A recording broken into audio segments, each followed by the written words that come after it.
Hello and welcome to Gabagool and 8. My name is Wes Dawson, and what a special week. You see, following the immense success of episode 55, G8 the Game, the Ultimate Pickup Artist Guide, I figured the next logical step would be to provide some kind of would-be parenting guide, some kind of guide to help people on that next journey in life. Now, some might be asking, what are my qualifications? What is my experience to be able to talk on this matter with such certainty? Well, let me assure you, I have raised many dogs over my lifetime. So basically, I understand what it is, the challenges, the ups, the downs, and the love found from raising your own children. So we're going to touch a plethora of topics, how-to guides, frequently asked questions, the do's and don'ts, everything you will need to raise happy, healthy children. So get ready, because this will be the comprehensive parental guide, and we'll have all kinds of great tips and tricks at the end of the episode to help you out, like how nothing soothes a baby gently into slumber like a good shaking. Like nothing too violent, but I mean like slowly mixing a can of paint. If you are ready to build a family, it all starts with the base. The very building blocks of your family has so much to do, well, of course, with your choice of partner. So in all seriousness, the selection of your partner is paramount. Now for the fellas, just refer to the aforementioned episode 55, G8 the Game. You'll have everything you need to be able to snare that special lady you've been eyeballing lately.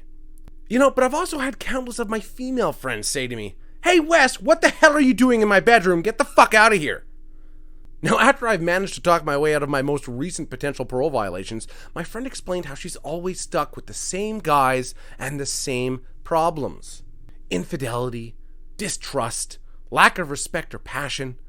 And I explained to her, you can't keep fishing in the septic and expect to hook a prize winner, okay? We have to remember that individuals are just that, individuals, but some of them certainly do suck.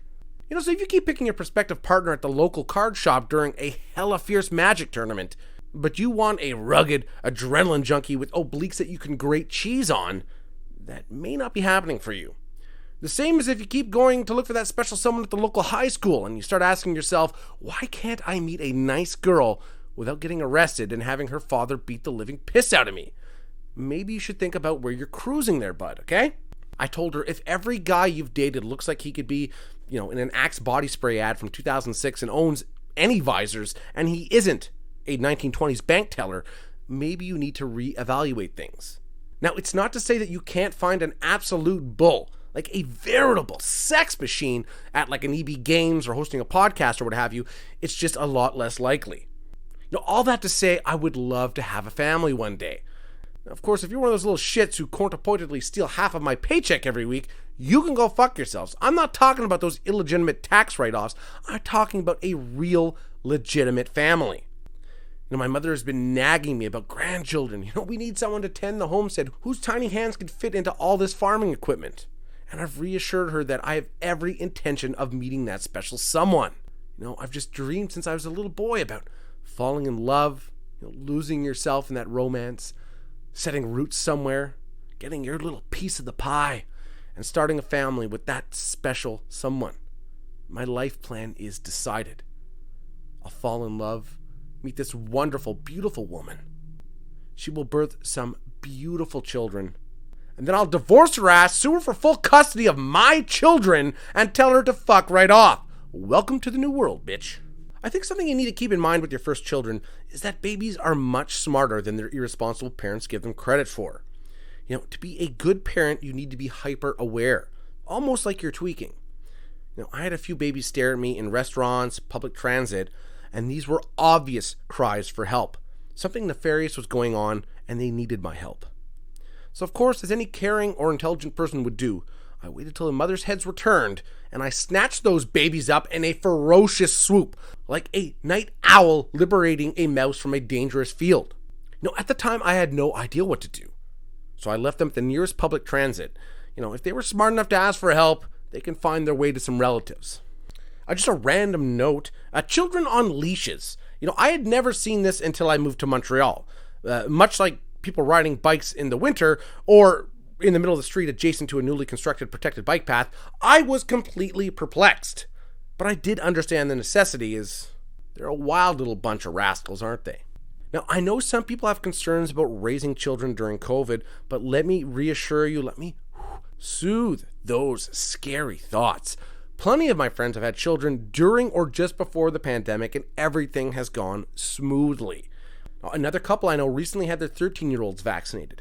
They were understandably worried.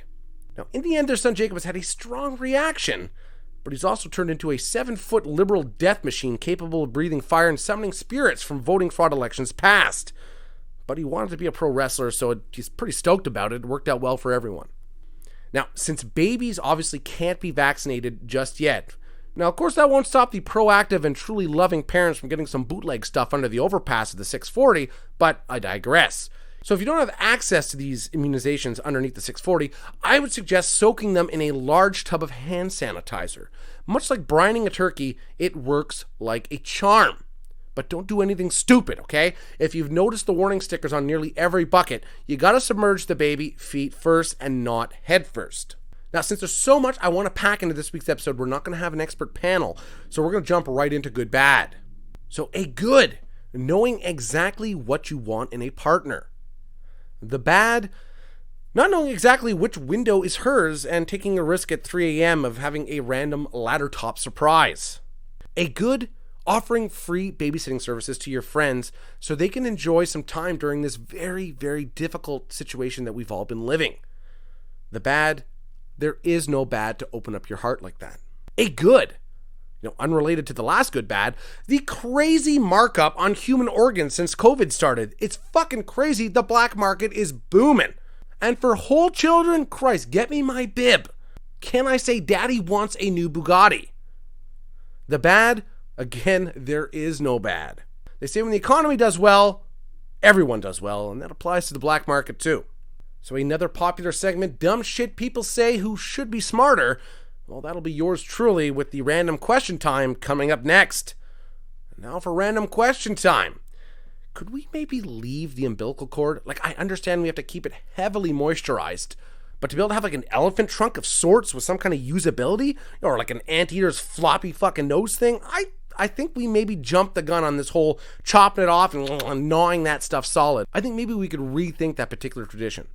Now, I was very excited for Wow or Woof. I haven't seen Mac the Wolfhound for quite a while. He's been locked in the basement. He's been a bad dog. So he was scheduled to be here, but when we realized what Wow or Woof entails, considering this particular episode, we both burnt the scripts and we just have not spoken since. So unfortunately, we have reached the end of this week's episode. So there were so many topics I would like to touch. We're going to have to revisit this subject at some point.